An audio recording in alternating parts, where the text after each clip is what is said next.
Hello, everybody. I'm going to do a little screencast here associated with the Chapter 13, Part 2 slides, a lexicon for the Wizard of Oz. This little exercise will get you back into regular expressions and also review you on the downloading of files from external sources. So let's get into it. A lexicon, that just is any list of words, like the words of a language, or of some body of texts produced in that language. And what we'll do here is make a lexicon for the small and simple book, The Wizard of Oz. So first of all, you're going to have to make sure that you create a downloads folder if you have not already done so. I believe we already did a few weeks ago when we got words.txt off the internet. But make that directory if you don't have it already, and then do a simple download.file command given here by this code chunk. And then after that, once we got the oz.txt into the downloads directory, then we'll do the read lines on oz.txt, and we'll get it in as an R object called Oz. Note that the text itself comes from Project Gutenberg. I simply looked up The Wizard of Oz and found the URL for it. Let's head to RStudio and do these things. So we do need the tidyverse to get going. And we'll go ahead and run this command. Now, I already have a download, so I'll just be blowing right by that, and I've already got the file as well. But now let me create Oz. This is going to read in the text one line at a time. So as you can see over in the global environment here, we've got 5,123 lines worth of text. That's what Oz is. So might want to have a little look at it. We could either look at it as Oz itself by printing it out, but it might be more convenient to just go ahead and look at oz.txt, opening it up from the downloads folder. And you see some introductory material about the Project Gutenberg, a little bit about the author and so on, and then an announcement that we're starting The Wonderful Wizard of Oz, the title, the author, contents, and then an introduction, and then the initial chapter of the text. And of course you have text for a long, long, long, long, long way. Eventually you get to the end of the story. We are in the final chapter. And we realize, oh my goodness, The Wizard of Oz ended a while back. I look back up. We see end of Project Gutenberg's The Wonderful Wizard of Oz by Frank L. Bloom, and then a great deal of sort of copyright material concerning the rules under which Gutenberg distributes these texts. Okay, so that's oz.txt.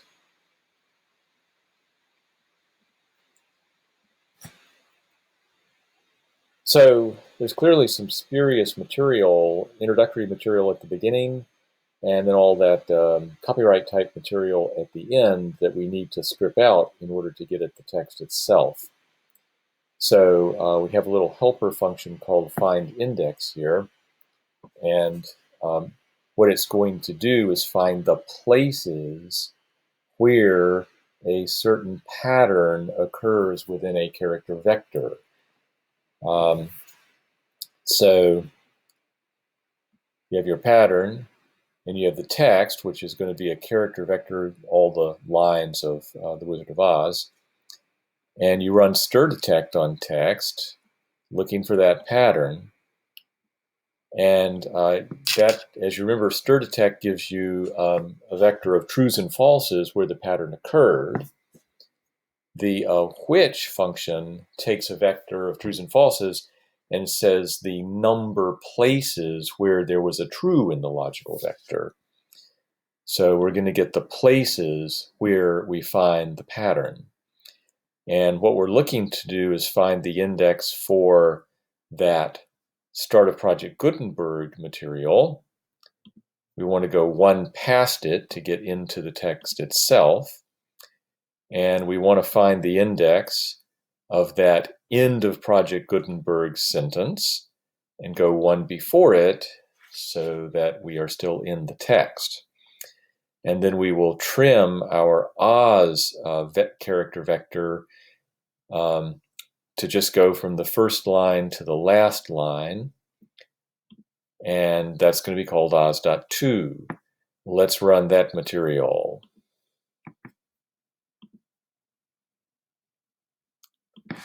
Find index, first line, last line. And then we look for Oz at every number from first line to last line, and that's Oz2.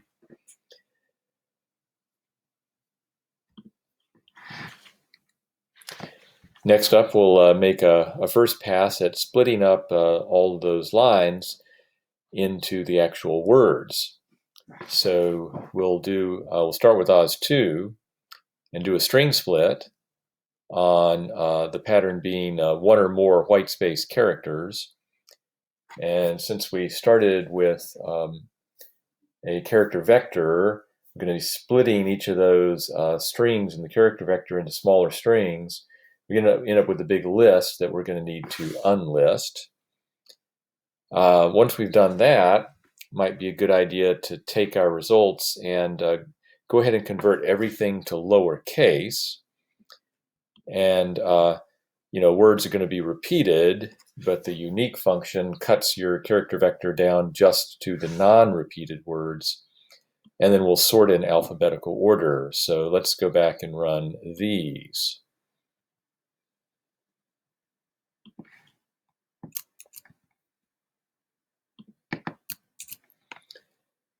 And let's go ahead now and have a look at what we've got. I'll just ask to print out Oz words. And it only prints out 1,000 at a time. You could always ask for odds words at 1,000 to 2,000 in order to look at more of it. There's a lot of it there. Oz words is right now it's a character vector of length 5,063 according to my global environment. Just pulling up to the top to see what I see in Oz words. Here we go. Yeah, so we see a number of things. First of all, there's an empty string, not so cool. There's a number of strings that have punctuation in it, like apostrophes, and even quotation marks, which you can see are escaped with a backslash. So there's some punctuation to get rid of. Commas, I see the semicolon here, there, and yonder. I see some interesting things that do worry me a little bit. Hello, is that a word? Is it a nonsense word? What should it count as? Toldi-ri-di-o. Is that a word? If it's a made-up word, should it count as one word? Or should all of the little things between the hyphens count as a word? So we've got some judgment calls to make. Oh, look at this. And so we've got these chapter headings probably. And they're just numbers. They shouldn't count as words. We've also got some double hyphens to worry about. Looks like we have one word A there, and maybe somebody's stuttering, repeating it several times. I see another double hyphen here at again or. So some things to think about. Things to think about. So we'll get rid of the numbers. we are going to have to strip off the punctuation that's at the beginning and end of a lot of strings. There were some contractions like aren't. I'm going to go ahead and count them as words on their own. And then the hyphenated words, let's take another think about that.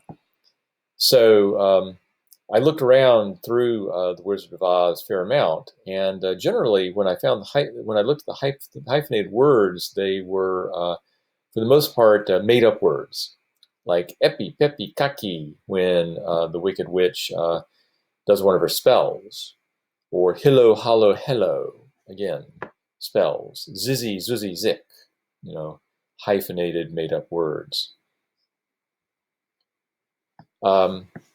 Now, sometimes you have two hyphens right together in the Gutenberg text. Probably they stand for the M- character, that long hyphen that you see sometimes. And that genuinely separates two words. So we're going to need to take account of that when we do our final splits. So here's our second attempt at making Oz Woods out of Oz 2.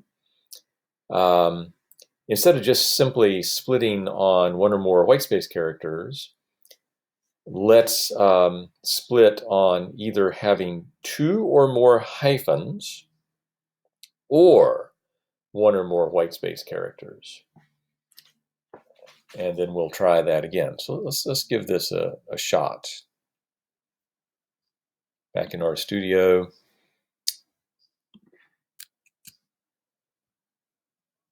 So let's have a look at Oz Woods here. And we're only looking at the first 1,000 words, but you can see that we appear to have at least correctly split as far as hyphens are concerned. We don't see any more of those double hyphenated words anymore.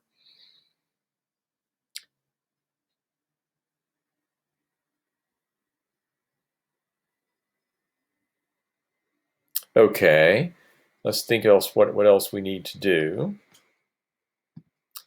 We do need to strip the leading and trailing pronunciation. So one possibility for that is to take Oswoods and do a stir replace. The pattern is we're looking at for pronunciation, for punctuation at the beginning, see the caret, of our string. And whenever we get some punctuation, we just replace it with the empty string.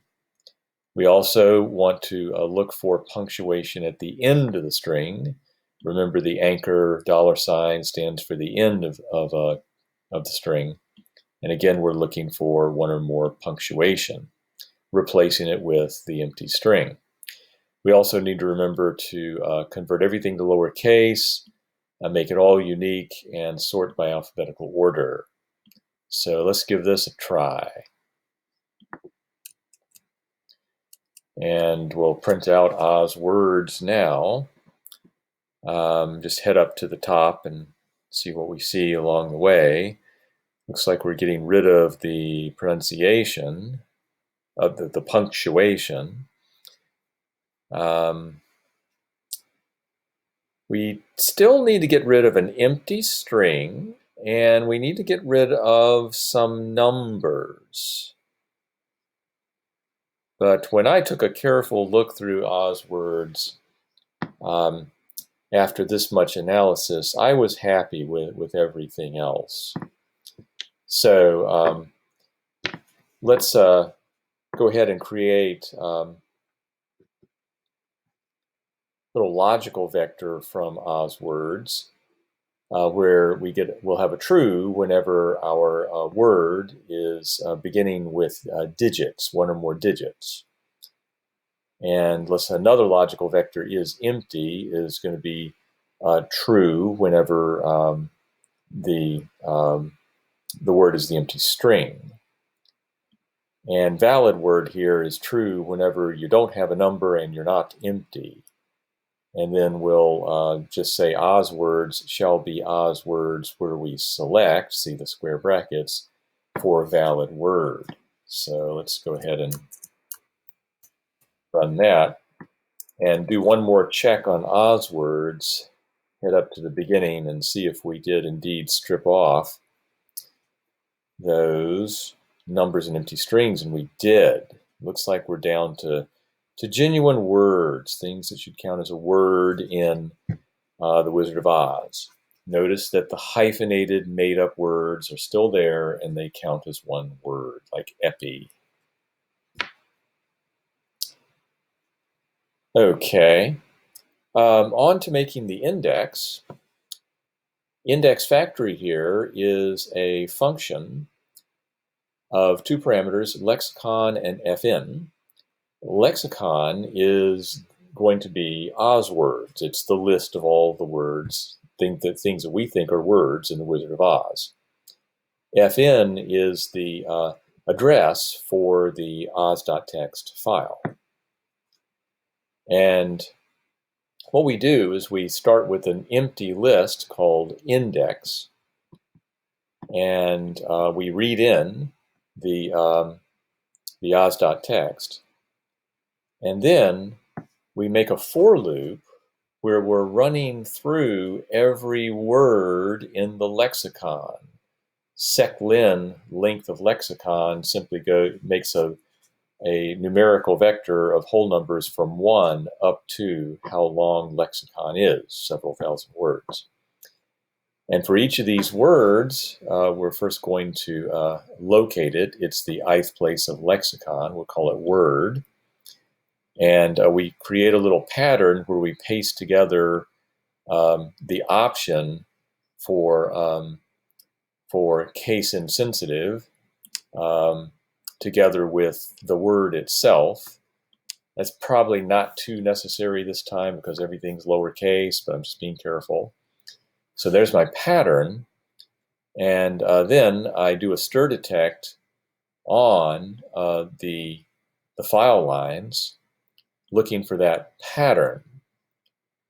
And then, here's the interesting part, I'm going to add onto that list an item whose name is that word, whatever it is, and it's going to be the places in the oz.txt where that word does appear. And then once that index is created, it's going to be an index of a whole bunch of items. And the name for each item is a word in The Wizard of Oz. And the item itself is a little numerical vector of the lines in the Wizard of Oz text that contain that word. So we'll teach index factory, and then we'll make an Oz index with index factory using our Oz words and the text itself. So now we actually have the index that we want. I'll just list a bit of it out just so you can get a sense of what it's like. So I'll just type Oz index into the console, and you can see that the elements of the list, sure enough, are named. So, for example, the word fought occurred once in The Wizard of Oz at line 2696, whereas the word forward occurred 7 or 8 times at those lines listed here. For extra interest, there is a function Oz lookup that I've written, which, well, I'll just show you how it works. You can just put any string in that you like to Oz lookup, and it'll tell you whether that string actually appears as a word in The Wizard of Oz or not. So Oz lookup lollipop yields the message that lollipop is not in the lexicon, but Oz lookup humbug tells you, let's see, that there are 10 lines that contain the requested word, And they're all written out nicely with some hyphens between them. So that's using our file download capabilities along with regular expressions to make an index for a book. Very nice. See you next time.